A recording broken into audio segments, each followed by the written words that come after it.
જિલ્લા પંચાયત સંચાલિત માંડવી શહેરની જૈન નૂતન પ્રાથમિક શાળા નંબર 3માં હર ઘર તિરંગા અભિયાન અંતર્ગત ત્રિરંગા યાત્રા નીકળી હતી। આ તિરંગા યાત્રાને માંડવી નગર સેવા સદનના કાઉન્સિલર પારસભાઈ સંઘવીએ સ્ટાર્ટ આપેલ હતો।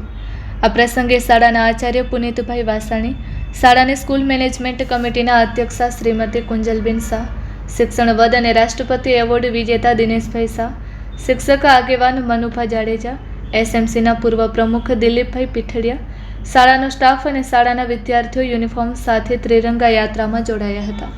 આ પ્રસંગે સેવાભાવી આગેવાન દિલીપભાઈ પીઠડિયા અને અક્ષયભાઈ ક્ષેત્રપાલે શાળાના વિદ્યાર્થીઓને તિરંગા ભેટ આપીને દેશભક્તિના દર્શન કરાવ્યા હતા। પ્રદેશ ભાજપના મહામંત્રી અને માંડવીના લોકલાડીલા ધારાસભ્ય અનિરુદ્ધભાઈ દવેએ આ તિરંગા યાત્રાને શુભેચ્છા પાઠવી હતી।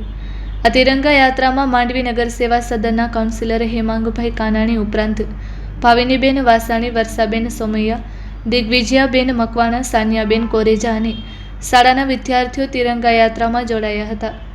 દેશભક્તિના વિવિધ નારાઓને નગરજનોમાં દેશભક્તિનો માહોલ ઊભો કર્યો હોવાનું શાળાના પૂર્વ આચાર્ય દિનેશભાઈ શાહે એક અખબારી યાદીમાં જણાવ્યું હતું।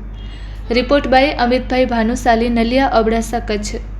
પંચાયત સંચાલિત માંડવીની જૈન નૂતન શાળા નંબર 3 ના ઉપક્રમે આજે હર ઘર તિરંગા અભિયાન અંતર્ગત તિરંગા યાત્રાનું આયોજન કરવામાં આવેલ છે અને આ તિરંગા યાત્રા શહેરના મુખ્ય માર્ગો પર ફરી અને આવો તિરંગા લહેરાવી દેશભક્તિનો સંદેશ ઘર ઘર પહોંચાડી આપણે આજના પ્રસંગે આપણા કાઉન્સિલર અને શાળાના પૂર્વ વિદ્યાર્થી પારસભાઈ સંઘવી પણ ઉપસ્થિત છે।